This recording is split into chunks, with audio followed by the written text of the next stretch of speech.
Well, more than 1 million immigrants live in Maryland. Around 225,000 of them are undocumented. Many now living in fear in the midst of the Trump administration's crackdown on immigration. Our media partner, the Baltimore Banner, spoke with some of them as part of a new report. And reporter Daniel Zawadny joined us now with more. Good to see you again, Daniel. Thank you so much for having me on. Absolutely. All right. In your story, some heartbreaking interviews with people. Let's start with people who are considered refugees and those who are seeking asylum. So what's the difference between those two? Sure, it's a common misconception, and there isn't a whole lot of difference, but it is important to understand. So, refugees are people who are seeking protection based on their race, their religion, their nationality, their gender, or their involvement in a particular social group. So that can be political affiliations or things like that.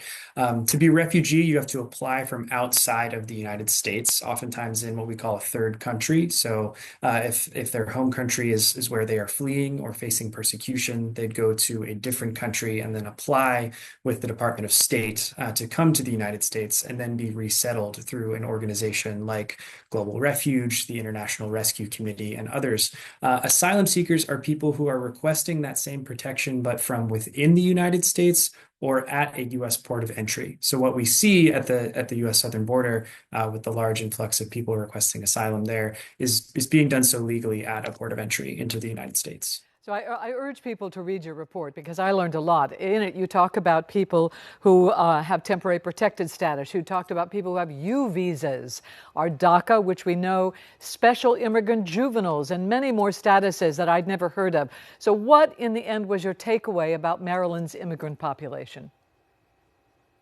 Absolutely. The big takeaway is that Maryland's immigrant population is incredibly diverse, that there are tons of different legal pathways for people to be here. The Immigration and Nationality Act of 1965, I believe it is still very much the letter of the law, and there have been some minor changes since then. But there are, all these different ways that people can be in this country, living here, and the law allows for that on all these different avenues. So the takeaway is, the community is diverse and varied, and their stories are here. And larger than many people may have known. Fascinating report. I do urge people to read it. If you'd like to learn more about this story and other independent reporting from our media partner, the Baltimore Banner, head to thebaltimorebanner.com. Thank you, Daniel.